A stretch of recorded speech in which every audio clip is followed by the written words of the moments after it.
Shalom adik-adik Sesti, apa kabar? Tentunya ajaib, sehat, luar biasa. Di sini bersama Ceko Ezra akan memimpin Sunday School hari ini. Sebelum kita memulai Sunday School hari ini, mari kita adik-adik Sesti, kita berdoa, lipat tangan, tutup mata, tundukkan kepala. Terima kasih Bapa, terima kasih Yesus buat berkat kasih karunia-Mu pada saat ini. Tuhan, kami bersama adik-adik Sesti akan memulai ibadah online Sunday School kami hari ini. Kiranya Tuhan yang menuntun setiap Roh Kudus-Mu terhadap adik-adik Sesti, agar kami dapat memuji dan memuliakan nama-Mu. Inilah doa permohonan kami sekarang sampai selama-lamanya. Haleluya, amin.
Shalom adik-adik. Adik-adik, Cikgu akan bawa kita dalam firman Tuhan yang bertajuk Nama Tuhan Yesus. Sama-sama katakan Nama Tuhan Yesus. Adik-adik, mari kita lihat bersama dalam Kisah Para Rasul pasal yang ketiga ayat 1 hingga ayat yang ke-10. Mari kita baca bersama ya. Topiknya Petrus menyembuhkan orang lumpuh. Pada suatu hari menjelang waktu sembahyang, yaitu pukul 3 petang, naiklah Petrus dan Yohanes ke bait Allah. Di situ ada seorang laki-laki yang lumpuh sejak lahirnya sehingga ia harus diusung. Tiap-tiap hari orang itu diletakkan dekat pintu gerbang bait Allah yang bernama Gerbang Indah untuk meminta sedekah kepada orang yang masuk ke dalam bait Allah. Ketika orang itu melihat bahwa Petrus dan Yohanes hendak masuk ke bait Allah, ia meminta sedekah. Mereka menatap dia dan Petrus berkata, "Lihatlah kepada kami." Lalu orang itu menatap mereka dengan harapan akan mendapat sesuatu dari mereka. Tetapi Petrus berkata, "Emas dan perak tidak ada padaku, tetapi apa yang kupunyai, kuberikan kepadamu. Demi nama Yesus Kristus, orang Nazaret itu, berjalanlah." Lalu ia memegang tangan kanan orang itu dan membantu dia berdiri. Seketika itu juga kuatlah kaki dan mata kaki orang itu. Ia melonjak berdiri lalu berjalan kian kemari dan mengikuti mereka ke dalam bait Allah, berjalan dan melompat-lompat serta memuji Allah. Seluruh rakyat itu melihat dia berjalan sambil memuji Allah. Lalu mereka mengenal dia sebagai orang yang biasanya duduk meminta sedekah di gerbang indah bait Allah, sehingga mereka takjub dan tercengang tentang apa yang telah terjadi padanya. Nah, adik-adik, melalui peristiwa ini, mujizat yang dilakukan Petrus dalam nama Tuhan Yesus ini adalah suatu permulaan yang penting, karena peristiwa ini menunjukkan bagaimana kuasa Roh Kudus melanjutkan pekerjaan Allah melalui murid-muridnya, gereja dan umatnya. Ini mau menunjukkan bahwa Petrus yang beriman kepada Tuhan Yesus dikarunia Roh Kudus untuk menyaksikan kuasa dan nama Allah. Dan itu juga menegaskan bahwa semua orang percaya juga diberi kuasa untuk menyaksikan nama Tuhan Yesus. Seperti Petrus, kita sebagai orang percaya juga diberi tanggung jawab untuk menyatakan kuasa dalam nama Tuhan Yesus. Karena itu, kita harus selalu siap untuk membantu mereka yang membutuhkan, dan adalah penting bahwa kita mengajarkan tentang Tuhan Yesus yang merupakan sumber segala berkat dan penyembuhan yang sesungguhnya. Kita mungkin diberikan berkat kekayaan, kemampuan fisik, materi, bahkan karunia untuk mendoakan dan menyembuhkan orang, tetapi semua itu bukan karena kita bisa, tetapi karena Tuhan yang memberi. Karena itu wajib bagi kita menyaksikan tentang Tuhan Yesus yang memberi semua itu, sehingga nama Tuhan Yesus yang dimuliakan.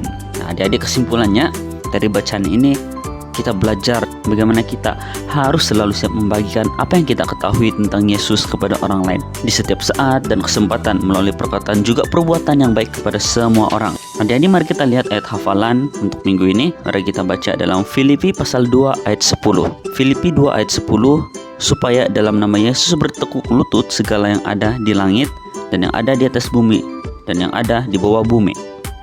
Adik-adik, jangan lupa untuk menghafal ayat hafalan ini ya. Baik adik-adik, kita sudah di penghujung ibadah. Sebelum kita menutup ibadah hari ini, mari kita berdoa. Kita minta agar urapan dari Tuhan atas apa yang kita belajar hari ini. Mari kita berdoa.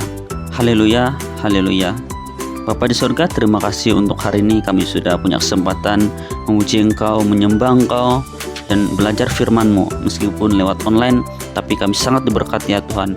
Biar kiranya apa yang kami belajar firman-Mu itu menjadi terang dan jalan bagi kami Tuhan. Kami dapat belajar bahwa nama Engkau berkuasa, nama Tuhan Yesus sangat berkuasa. Tuhan, terus tuntun kami dengan Roh Kudus-Mu, biar kami menjadi anak-anak yang hidup takut akan Engkau, memuliakan Engkau, dan beritakan Injil, perkenalkan semua orang tentang nama Engkau yang berkuasa. Ini doa kami dalam nama Yesus Kristus kami berdoa. Haleluya, amin. Baik adik-adik, kita jumpa minggu hadapan. Tuhan Yesus memberkati.